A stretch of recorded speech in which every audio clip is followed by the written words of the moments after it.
അസ്സലാമലൈക്കും dear friends, welcome back to Shamees കർവൾട്ട്. ഇന്ന് ഞാൻ വന്നിരിക്കുന്നത് തികച്ചും വ്യത്യസ്തമായിട്ടുള്ള ഒരു വെറൈറ്റി പലഹാരത്തിന്റെ റെസിപ്പി ആയിട്ടാണ്. അപ്പൊ നമുക്ക് വേഗം തന്നെ വീഡിയോയിലോട്ട് പോയാലോ. ഒരു സെക്കൻഡ്, നമ്മുടെ ഈ ചാനൽ പുതിയതായിട്ട് കാണുന്നവരും ഇതുവരെയും സബ്സ്ക്രൈബ് ചെയ്യാത്തവരും പ്ലീസ് ഒന്ന് സബ്സ്ക്രൈബ് ചെയ്തേക്കണേ. ഞാനിടുന്ന വീഡിയോസ് ഉടനടി കിട്ടുന്നതിനായി സബ്സ്ക്രൈബ് ബട്ടന്റെ തൊട്ടടുത്ത് കാണുന്ന ബെല്ലൈക്കൺ കൂടി ക്ലിക്ക് ചെയ്തിട്ട് ഓൾ എന്ന ഓപ്ഷൻ എനേബിൾ ചെയ്യാനും മറക്കല്ലേ. ഇപ്പൊ ഞാൻ ഫ്ലെയിം ഓൺ ആക്കി ഒരു പാൻ വെച്ച് കൊടുത്തിട്ടുണ്ട്. ഇതിലേക്ക് 1 ടേബിൾ സ്പൂൺ നെയ്യ് ഒഴിച്ചു കൊടുക്കാം. നിങ്ങൾക്ക് നെയ്യിന് പകരം ബട്ടറോ ഓയിലോ എടുക്കാം. നെയ്യ് ഒന്ന് ചൂടായിട്ട് വരട്ടെ. ഇപ്പൊ ഞാൻ പഴുത്ത 5 നേന്ത്രപ്പഴമാണ് എടുത്തിട്ടുള്ളത്. നേന്ത്രപ്പഴം എടുക്കുമ്പോൾ മീഡിയം സൈസ് 5 നേന്ത്രപ്പഴം വേണം എടുക്കാൻ വേണ്ടിയിട്ട്. ഇനി നെയ്യ് എല്ലാ ഭാഗത്തും ഒന്ന് ബ്രഷ് ചെയ്ത് കൊടുക്കാം. ഇനി ഓരോ പഴമായിട്ട് ഈ പാനിലേക്ക് വെച്ച് കൊടുക്കാം. മീഡിയം ഫ്ലെയിം വെക്കാം. ഇനി കുറച്ച് നെയ്യ് ഈ പഴത്തിന്റെ പുറത്ത് ഒന്ന് ബ്രഷ് ചെയ്ത് കൊടുക്കാം. എല്ലാ പഴത്തിന്റെ പുറത്തും ഇതുപോലെ ഒന്ന് ബ്രഷ് ചെയ്ത് കൊടുക്കാം.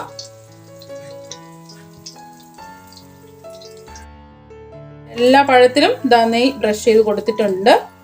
ഇനി അങ്ങോട്ടും ഇങ്ങോട്ടും ഇട്ട് പഴം ഒന്ന് വാട്ടിയെടുക്കണം.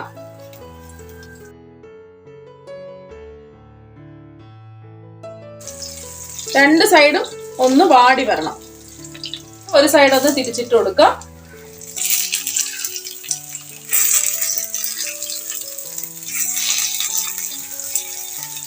രണ്ട് സൈഡും ഇതുപോലെ ഒരു ഗോൾഡൻ ബ്രൗൺ നിറം ആകുന്നവരെ നമുക്കൊന്ന് വാട്ടിയെടുക്കണം. ഇപ്പൊ പഴമെല്ലാം ഒന്ന് വാടി വന്നിട്ടുണ്ട്. ഇത്രയും മതി. ഇനി നമുക്ക് ഇത് പ്ലേറ്റിലോട്ട് മാറ്റാം. ഇപ്പൊ നമ്മൾ പഴം വാട്ടിയ അതേ നെയ്യിൽ തന്നെ 1 ടേബിൾ സ്പൂൺ കശുവണ്ടി ചെറുതായിട്ട് കട്ട് ചെയ്തത് ഇതിലേക്ക് ഇട്ട് കൊടുക്കാം. അപ്പൊ നിങ്ങളുടെ കയ്യിൽ കശുവണ്ടി ഉണ്ടെങ്കിൽ എടുത്താൽ മതി, അല്ലെങ്കിൽ നിലക്കടല അല്ലെങ്കിൽ കപ്പലണ്ടി രണ്ടും ഒന്ന് തന്നെയാണ്. അപ്പോൾ അതെടുത്താലും മതി. ഒന്ന് ക്രഷ് ചെയ്തിട്ട് വേണം ഇട്ട് കൊടുക്കാൻ വേണ്ടിയിട്ട്. അതുപോലെ തന്നെ ഞാനിവിടെ 1 ടേബിൾ സ്പൂൺ കിസ്മിസും കൂടി എടുക്കുന്നുണ്ട്.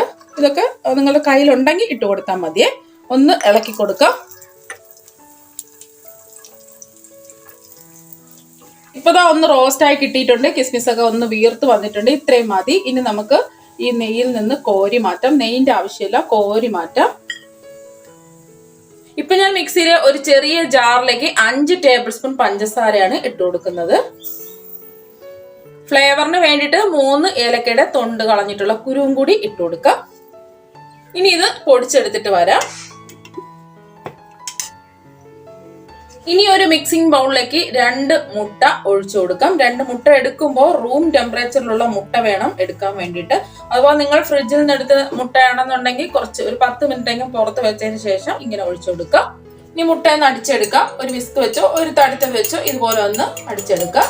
ഒരുപാട് പതപ്പിക്കേണ്ട ആവശ്യമൊന്നുമില്ല, ജസ്റ്റ് ഒന്ന് അടിച്ചെടുത്താൽ മാത്രം മതി. അപ്പൊ ആ മുട്ട ജസ്റ്റ് ഒന്ന് അടിച്ചെടുത്തിട്ടുണ്ട്. ഇനി ഇതിലേക്ക് റൂം ടെമ്പറേച്ചറുള്ള 1/4 കപ്പ് പാലാണ് ഞാൻ എടുത്തിട്ടുള്ളത്. തിളപ്പിച്ചാറിയ പാല് വേണം എടുക്കാൻ വേണ്ടിയിട്ട്. ഞാനിവിടെ എടുത്തിട്ടുള്ള അളവ് കപ്പ് 250 ml അളവ് കപ്പാണ്. നിങ്ങളുടെ കയ്യിൽ ഈ അളവ് കപ്പ് ഇല്ലാന്നുണ്ടെങ്കിൽ ഏതെങ്കിലും ഒരു ഗ്ലാസ് എടുക്കുക. അതിനനുസരിച്ച് വേണം ബാക്കി എല്ലാ ഇൻഗ്രീഡിയൻസും അളന്നെടുക്കാൻ വേണ്ടിയിട്ട്. ഇനി ഇതും കൂടെ ഒന്ന് ജസ്റ്റ് ഒന്ന് അടിച്ചെടുക്കാം. പാലും മുട്ടയും ഒന്ന് യോജിച്ച് കിട്ടണം. അത് ഒന്ന് യോജിച്ച് കിട്ടിയിട്ടുണ്ട്. നമ്മൾ പൊടിച്ച് മാറ്റി വെച്ച പഞ്ചസാര ഇട്ട് കൊടുക്കുക. മുഴുവനും ഇട്ട് കൊടുക്കുക. ഇതൊന്ന് ഇളക്കി യോജിപ്പിച്ച് കൊടുക്കുക.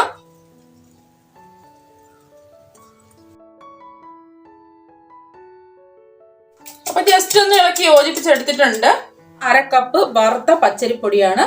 അപ്പൊ ഇടിയപ്പം, പത്തിരി, അപ്പത്തിനൊക്കെ ഉപയോഗിക്കുന്ന വറുത്ത പച്ചരിപ്പൊടിയാണ് ഞാൻ എടുത്തിട്ടുള്ളത്. അപ്പൊ നിങ്ങളുടെ വീട്ടിലുള്ള അരിപ്പൊടിയാണെന്നുണ്ടെങ്കിൽ നല്ലോണം അരിച്ച് തരിയൊന്നും ഇല്ലാന്ന് ഉറപ്പ് വരുത്തിയിട്ട് മാത്രമേ എടുക്കാൻ പാടുള്ളൂ. ഇനി ഇതും ഒന്ന് ഇളക്കി യോജിപ്പിക്കാം.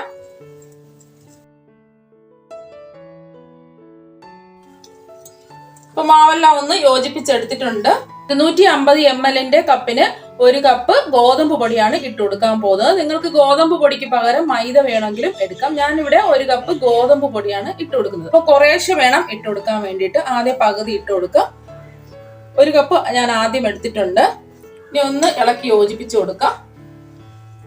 അപ്പൊ ഒരുമിച്ചിടുമ്പോൾ കട്ടകളൊക്കെ ഒന്ന് ഉടഞ്ഞു കിട്ടാൻ പ്രയാസമായിരിക്കും. അതുകൊണ്ട് കുറേശ്ശെ ഇട്ട് ഇതുപോലെ ഒന്ന് മിക്സ് ചെയ്തെടുക്കാം. ബാക്കി പൊടി മുഴുവനും ഇട്ട് കൊടുക്കാം. ഇനി ഒന്ന് ഇളക്കി യോജിപ്പിക്കാം.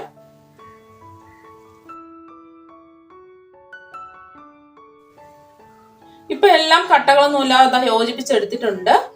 3 ടേബിൾ സ്പൂൺ ഓയിലും കൂടി ഒഴിച്ചു കൊടുക്കാം. വെളിച്ചെണ്ണ ഒഴിച്ച് ഏത് ഓയിൽ വേണമെങ്കിലും എടുക്കാം. നിങ്ങൾക്ക് ബട്ടർ വേണമെന്നുണ്ടെങ്കിൽ ബട്ടർ എടുക്കാം. ബട്ടറൊക്കെ എടുക്കുമ്പോൾ ഒന്ന് മെൽറ്റ് ചെയ്തിട്ട് വേണം എടുക്കാൻ വേണ്ടിയിട്ട്.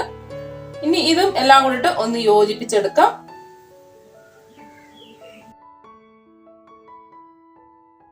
അതിലൊന്ന് ബാലൻസ് ചെയ്യാൻ വേണ്ടിയിട്ട് 1/4 ടീസ്പൂൺ ഉപ്പും കൂടി ഇട്ട് കൊടുക്കാം.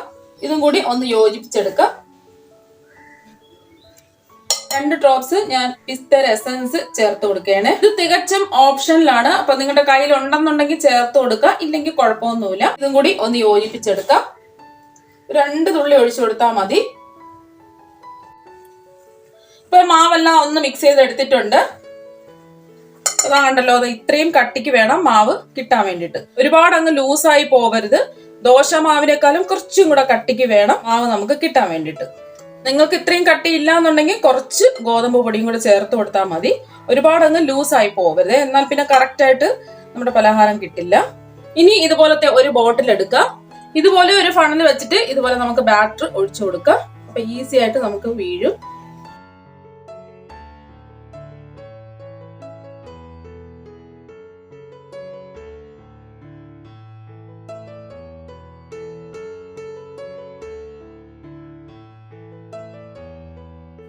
ഇതാണ്ടല്ലോ, ഇങ്ങനെ ഫണൽ വെക്കുമ്പോൾ മാവ് എളുപ്പത്തിൽ കുപ്പിയിൽ വീഴും. ഈ ഒരു കട്ടിയാണ് മാവിന് വേണ്ടത്. ഒരുപാട് അങ്ങ് ലൂസായി പോവരുത്, അതൊന്ന് പ്രത്യേകം ശ്രദ്ധിക്കുക. ഇപ്പൊ മാവ് നിറച്ചു കൊടുത്തിട്ടുണ്ട്. ഈ കുപ്പിയുടെ അടപ്പില് പപ്പട സൂചി വെച്ചിട്ട് കുറച്ച് ഹോൾ ഇട്ട് കൊടുത്തിട്ടുണ്ട്. പപ്പട സൂചി നല്ലോണം ചൂടാക്കിയിട്ട് വേണം ഇതുപോലെ ഹോൾ ഇട്ട് കൊടുക്കാൻ വേണ്ടിയിട്ട്. എന്നിട്ട് നല്ലോണം കഴുകി തുടച്ച് വൃത്തിയാക്കി എടുത്തിട്ടാണ് ഞാൻ അടച്ചു കൊടുത്തിട്ടുള്ളത്.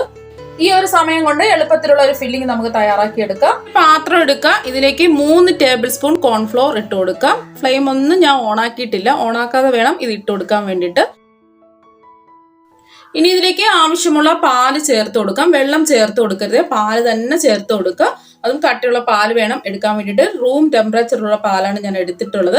ഇത് മുഴുവനും ഒഴിച്ചു കൊടുക്കരുത്, എന്നാൽ പിന്നെ ഇതെല്ലാം കട്ടയായിട്ട് അവിടെ കിടക്കും. അതുകൊണ്ട് ഇതിന്റെ പകുതി ആദ്യം ഒഴിച്ച് ഒന്ന് മിക്സ് ചെയ്തതിന് ശേഷം ബാക്കി ഒഴിച്ചു കൊടുക്കുക. 1.5 കപ്പ് പാലാണ് ഞാനിവിടെ എടുത്തിട്ടുള്ളത്. ഇനി ഒന്ന് ഇളക്കി കൊടുക്കാം. ഫ്ലെയിം ഓണാക്കരുത്, എല്ലാം ഒന്ന് യോജിപ്പിച്ചെടുത്തതിന് ശേഷം മാത്രമേ ഫ്ലെയിം ഓണാക്കാൻ പാടുള്ളൂ. ഇനി ബാക്കി വന്ന പാലാണ്, 1 കപ്പിന്റെ പകുതിയല്ലേ നമ്മൾ എടുത്തിട്ടുള്ളൂ. ബാക്കി വന്ന പാലും ബാക്കി 1/2 കപ്പും കൂടി ഒഴിച്ചു കൊടുക്കാം. ബാക്കി വന്ന 1/2 കപ്പ് പാലാണ്. അപ്പം 1.5 കപ്പ് പാലും ഇതാ ഒഴിച്ചെടുത്തിട്ടുണ്ട്. ഇനി നമുക്ക് ഫ്ലെയിം ഓൺ ആക്കി കൊടുക്കാം. കൈവിടാതെ തന്നെ ഇളക്കി കൊടുക്കാം. ഇതിന് ആവശ്യമുള്ള മധുരത്തിന് ആവശ്യമായ പഞ്ചസാര കൂടി നമ്മൾ അടുത്ത് വെക്കണം. ഇപ്പൊ ഇതാ ചെറുതായിട്ടൊന്ന് കുറുകി വന്നിട്ടുണ്ട്. ഇനി നമുക്ക് ഫ്ലെയിം കുറച്ച് വെച്ച് കൊടുക്കാം. പഞ്ചസാര അടുത്ത് വെച്ചിരിക്കണമെന്ന് ഞാൻ പറഞ്ഞിട്ടുണ്ടായിരുന്നു. ഈ സമയത്ത് വേണം പഞ്ചസാര ചേർത്ത് കൊടുക്കാൻ വേണ്ടിയിട്ട്. 3 ടേബിൾ സ്പൂൺ പഞ്ചസാര ഇട്ട് കൊടുക്കാം. ഇത് സാധാരണ മധുരമാണ്, നോർമൽ മധുരമാണ്. നിങ്ങൾക്ക് നല്ല മധുരം വേണമെന്നുണ്ടെങ്കിൽ 4 ടേബിൾ സ്പൂൺ പഞ്ചസാര എടുക്കുക. ഇനി ഒന്ന് ഇളക്കി കൊടുക്കാം. ഇത് ആവശ്യത്തിനുള്ള മധുരം മാത്രമേ ഉള്ളൂ. കൈവിടാതെ വേണം ഇളക്കി കൊടുക്കാൻ വേണ്ടിയിട്ട്. ഫ്ലേവറിന് വേണ്ടിയിട്ട് 1/2 ടീസ്പൂൺ ഏലക്കാപ്പൊടിയും കൂടി ഇട്ട് കൊടുക്കുക. ഇത് പഞ്ചസാരയും കൂട്ടി ചേർത്ത് പൊടിച്ചിട്ടുള്ളതാണ്. അല്ലാന്നുണ്ടെങ്കിൽ 1/4 ടീസ്പൂൺ ഇട്ട് കൊടുത്താൽ മതി. ഒന്ന് ഇളക്കി കൊടുക്കുക. ഏലക്കാപ്പൊടിയുടെ ഫ്ലേവർ ഇഷ്ടമല്ലാന്നുണ്ടെങ്കിൽ വാനില എസൻസ് ഒരു 1/4 സ്പൂൺ ചേർത്ത് കൊടുത്താലും മതി. കശുവണ്ടിയും കിസ്മിസും വറുത്ത് മാറ്റി വെച്ചതിന്റെ ബാക്കി നെയ്യാണ്. ഈ നെയ്യും കൂടി ഇതിലേക്ക് ഒഴിച്ചു കൊടുക്കുക. 1 സ്പൂൺ ഉണ്ടാവും കേട്ടോ. അപ്പൊ നെയ്യിന്റെ ടേസ്റ്റ് ഇഷ്ടമാണെന്നുണ്ടെങ്കിൽ 1 സ്പൂണും കൂടെ ഒഴിച്ചു കൊടുക്കുക. ഞാനിപ്പോൾ ആ നെയ്യ് മാത്രമേ എടുത്തിട്ടുള്ളൂ. ഒന്ന് ഇളക്കി കൊടുക്കുക. ഇപ്പൊ നമ്മുടെ ക്രീം ഇതാ റെഡി ആയിട്ടുണ്ട്. ഇത്രയും മതി. ഇനി നമുക്ക് ഫ്ലെയിം ഓഫ് ആക്കാം. തണുത്ത് കഴിയുമ്പോൾ കുറച്ചും കൂടെ കട്ടിയാവും. ഇടയ്ക്കിടയ്ക്ക് ഒന്ന് ഇളക്കി കൊടുക്കുക. അത് കോൺഫ്ലോർ ആയതുകൊണ്ട് ഇടയ്ക്കിടയ്ക്ക് കട്ടിപ്പോവും. അതുകൊണ്ട് ഇതുപോലെ ഒന്ന് ഇളക്കി യോജിപ്പിച്ച് കൊടുക്കുക. ഇനി നമുക്ക് ഫ്ലെയിം ഓഫ് ആക്കി കൊടുക്കാം. തണുത്ത് കഴിയുമ്പോൾ നമ്മുടെ മിക്സ് എങ്ങനെയാണ് ഇരിക്കുന്നത്, ഇത്രയും കട്ടിക്കാണ് ഇരിക്കുന്നത്. ഇതാണ് നമുക്ക് വേണ്ടത്. ഇപ്പൊ ഞാൻ ഫ്ലെയിം ഓൺ ആക്കി ഇതുപോലത്തെ ഒരു പാൻ എടുത്തിട്ടുണ്ട്. പാൻ ഒരുപാടൊന്നും ചൂടാവണ്ട, ജസ്റ്റ് ഒന്ന് ചൂടായാൽ മതി. ഇനി ഇതുപോലെ റൗണ്ട് ആയിട്ട് ഒന്ന് ഡിസൈൻ ചെയ്ത് കൊടുക്കാം. അപ്പം ഡിസൈൻ ചെയ്യുന്ന നിർബന്ധമൊന്നുമില്ല. നിങ്ങൾക്ക് ഇഷ്ടമാണെന്നുണ്ടെങ്കിൽ ഡിസൈൻ ചെയ്യുമ്പോൾ കാണാൻ ഒരു ഭംഗിയൊക്കെ ഉണ്ടാവും. അല്ലാന്നുണ്ടെങ്കിൽ ഒരു ദോശ പോലെ ചുട്ടെടുത്താലും മതി.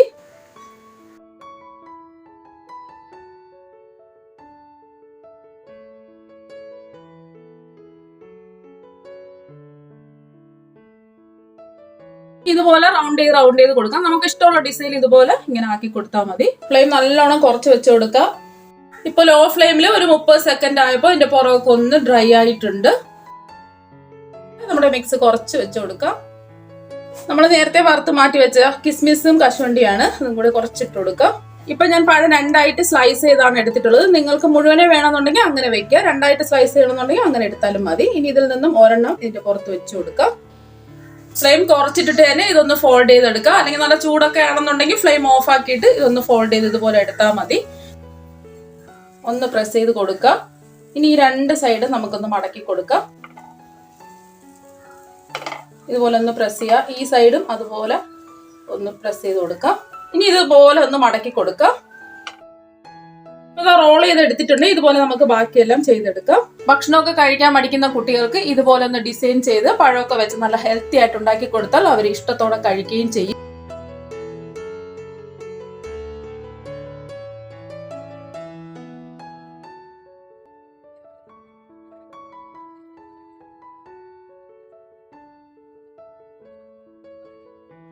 ഇപ്പൊ നമ്മുടെ പലഹാരം എല്ലാം ഇവിടെ റെഡി ആയിട്ടുണ്ട്. ഇത് ബ്രേക്ക്ഫാസ്റ്റ് ആയിട്ടോ ഡിന്നർ ആയിട്ടോ ചായ പലഹാരമായിട്ടോ എപ്പോ വേണമെങ്കിലും ഇത് കഴിക്കാൻ പറ്റും. നല്ല ടേസ്റ്റ് ആണ്. ഇനി ഇതിൽ നിന്ന് ഒരെണ്ണം ഞാൻ മുറിച്ച് കാണിച്ചു തരാം. കഴിക്കാൻ വേണ്ടിയിട്ട് നല്ല ടേസ്റ്റ് ആണ്. അപ്പൊ നിങ്ങൾ എല്ലാവരും ഇതുപോലെ ഒന്ന് ട്രൈ ചെയ്ത് നോക്കുക. തീർച്ചയായും നിങ്ങൾക്ക് എല്ലാവർക്കും ഇഷ്ടപ്പെടും. അപ്പൊ നമുക്ക് മറ്റൊരു വെറൈറ്റി ഡിഷുമായിട്ട് വീണ്ടും കാണാം. Thank you.